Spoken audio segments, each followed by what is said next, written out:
ഈ സെക്ഷനിൽ നമ്മൾ പ്രഡിക്ഷൻ എങ്ങനെയാണ് നടക്കുന്നത് നോക്കുന്നത്. അതിൽ 3 സ്റ്റേജസിലായിട്ടാണ് പ്രഡിക്ഷൻ നടക്കുന്നത്. Training section, 2 development section, 3 testing section. ഈ 3 സെക്ഷൻ അതിൻ്റെതായ റെസ്പോൺസിബിലിറ്റി അതാണ് നമ്മൾ നോക്കാൻ പോകുന്നത്. നമ്മൾ ട്രെയിനിങ്ങിന് ഒരു 4 സ്റ്റേജസിലാണ് നടക്കുന്നത്. സാധാരണ ഒരു ട്രെയിനിങ് നെറ്റ്വർക്കിൽ ആദ്യമായിട്ട് ടെസ്റ്റ് ഡാറ്റ എടുത്തിട്ട് നമ്മൾ ട്രയൽ നടത്തിയിട്ട് ഒബ്സർവ് ചെയ്യും. എന്നിട്ട് അതിൻ്റെ ഔട്ട്പുട്ട് താരതമ്യം ചെയ്തിട്ട് അതിൻ്റെ ഡിസ്റ്റൻസ് നടത്തും. അതേ സമയത്ത് ട്രെയിനിങ് ന്യൂറൽ നെറ്റ്വർക്കിൽ ഡാറ്റ എടുക്കുന്നു, നമ്മൾ ഒരു പ്രഡിക്ഷൻ നടത്തുന്നു.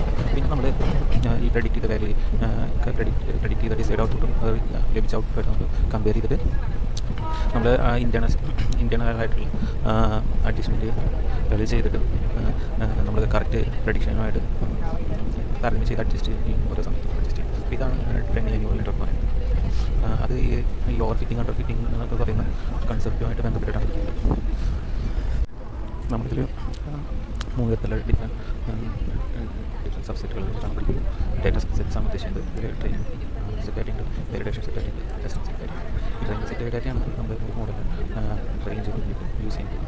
അപ്പോൾ നമ്മളിതിലൊരു അൽഗോരിതം ഫീഡ് ചെയ്ത് വെച്ചിട്ടുണ്ടാവും. ഈ അൽഗോരിതം ആണ് ഒരു മോഡൽ ജനറേറ്റ് ചെയ്യുന്നത്. അപ്പോൾ ഈ മോഡൽ എന്തെന്ന് വെച്ച് കഴിഞ്ഞാൽ അത് ഇതിൻ്റെ ഇൻപുട്ടുകൾ മാപ്പ് ചെയ്തിട്ട് ഒരു ഔട്ട്പുട്ടിന് വേണ്ടിയിട്ട് ഇൻപുട്ടുകൾ മാപ്പ് ചെയ്യും. പിന്നെ വരുന്നത് വാലിഡേഷൻ സെറ്റാണ്. അത് വാലിഡേഷൻ ചെറിയതായിരിക്കും. ഇതാണ് ഇതിനെ ഇവാലുവേറ്റ് ചെയ്യാൻ വേണ്ടി ഇത് നമ്മുടെ മോഡലിൻ്റെ പെർഫോമൻസ് ഇവാലുവേറ്റ് ചെയ്യാൻ വേണ്ടി ഉപയോഗിക്കുന്നത്.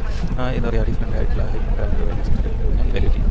അപ്പോൾ ഇത് ഈ വാലിഡേഷൻ സെറ്റ് നമുക്ക് ഈ ഓവർ ഫിറ്റിംഗ് നമുക്ക് ഈ ട്രെയിനിങ് സ്റ്റേജിലുള്ള ഓവർ ഫിറ്റിംഗ് കാര്യങ്ങൾ നമുക്ക് കണ്ടുപിടിക്കാൻ പറ്റും. പിന്നെ വരുന്നത് ടെസ്റ്റ്. അപ്പോൾ ഇതാണ് നമ്മുടെ മോഡലിൻ്റെ ഫൈനൽ പെർഫോമൻസ്.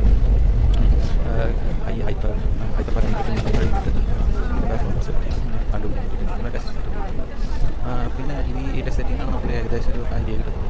നമ്മുടെ ഓരോ മോഡലുകൾ, for example neural network, random forest, ഇതിൻ്റെയൊക്കെ പെർഫോമൻസുകൾ നമ്മുടെ മോഡലുകൾ എങ്ങനെയാണെന്നുള്ള കാര്യത്തെക്കുറിച്ച് ഒരു കമ്പാരിറ്റീവ് ഐഡിയ കിട്ടുന്നത് ടെസ്റ്റ് സെറ്റിലാണ്. നമ്മൾ നേരത്തെ പറഞ്ഞ 3 ഫേസിൻ്റെ ഇപ്പോൾ ചാർട്ടാണ് കാണിച്ചിരിക്കുന്നത്. അതിൽ ഡാറ്റ സെറ്റ് നമുക്ക് ആദ്യം training, data set, test, data സെറ്റായിട്ട് സ്പ്ലിറ്റ് ചെയ്യും. അതിൽ 70:30 അല്ലെങ്കിൽ 80:30 സ്പ്ലിറ്റ് ചെയ്യുന്നത്. ട്രെയിനിങ് സെറ്റിലാണ് നമുക്ക് മെഷീൻ ലേണിംഗ് അൽഗോരിതം മോഡലുകൾ വെച്ചിട്ട് നമ്മൾ അതിൻ്റെ ഫീച്ചേഴ്സ് മനസ്സിലാക്കി കഴിഞ്ഞിട്ട് അതിൽ വേണ്ട വാലിഡേഷൻ വരുത്താം, മാനുവലി വരുത്താം, അല്ലാതെയും വരുത്താൻ സാധിക്കും. അത് കഴിഞ്ഞിട്ട് നമ്മൾ ടെസ്റ്റ് സെറ്റായിട്ട് കംപ്ലീറ്റ് ചെയ്തിട്ടാണ് നമ്മളത് ഒരു ഡെവലപ്മെൻറ്റ് സ്റ്റേജിലോട്ട് കൊടുക്കുന്നത്. ഡെവലപ്മെൻറ്റ് സ്റ്റേജിലോട്ട് വരുമ്പോൾ ഇൻഡിപെൻഡൻറ്റ് കോഹറൻറ്റ് ഗ്രൂപ്പ്സ് ഉണ്ട്.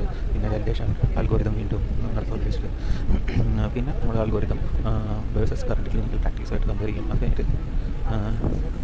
അത് കഴിഞ്ഞിട്ടാണ് ഈ അൽഗോരിതം ക്ലിനിക്കൽ ഡിസിഷൻ മേക്കിങ്ങിന് വേണ്ടിയിട്ട് ഹെൽപ്പ് ചെയ്യുന്ന രീതിയിൽ ആപ്ലിക്കേഷൻ ലെവലിലോട്ട് മാറ്റുന്നത്.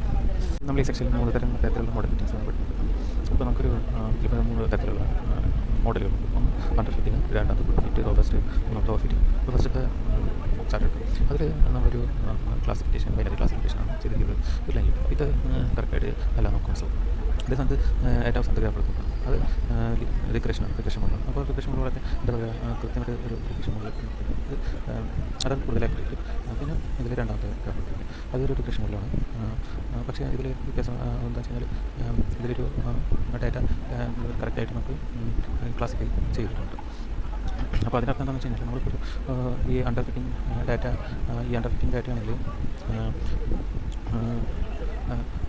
അതായത് അണ്ടർ ഫിറ്റിംഗ് ഡാറ്റ എന്ന് വെച്ച് കഴിഞ്ഞാൽ നമുക്ക് ഈ മോഡലിൻ്റെ അടിസ്ഥാനത്തിൽ നമുക്ക് പാറ്റേൺ പ്രെഡിക്റ്റ് ചെയ്യാൻ പറ്റില്ല അണ്ടർ ഫിറ്റിംഗ് മോഡൽ.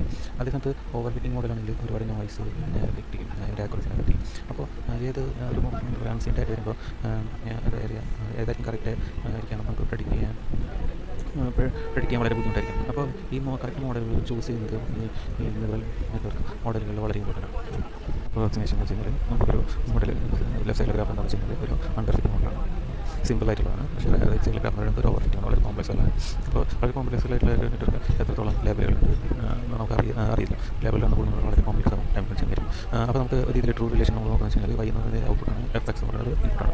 അപ്പോൾ അവിടെ നമ്മുടെ അപ്രോക്സിമേഷൻ മോഡൽ എന്ന് വെച്ച് കഴിഞ്ഞാൽ നമ്മൾ ഈ സിമ്പിൾ നമ്മൾ കോംപ്ലക്സിലിട്ട് എന്താ പറയുക, സിമ്പിളിൽ നിന്ന് തിരിച്ച് കോംപ്ലക്സിറ്റി ഇൻക്രീസ് ഒരു സോഫ്റ്റ് സ്വീറ്റ് സ്പോട്ട് കണ്ടുപിടിക്കുകയാണ് ചെയ്യുന്നത് ഈ ഫംഗ്ഷൻ അപ്രോക്സിമേഷൻ.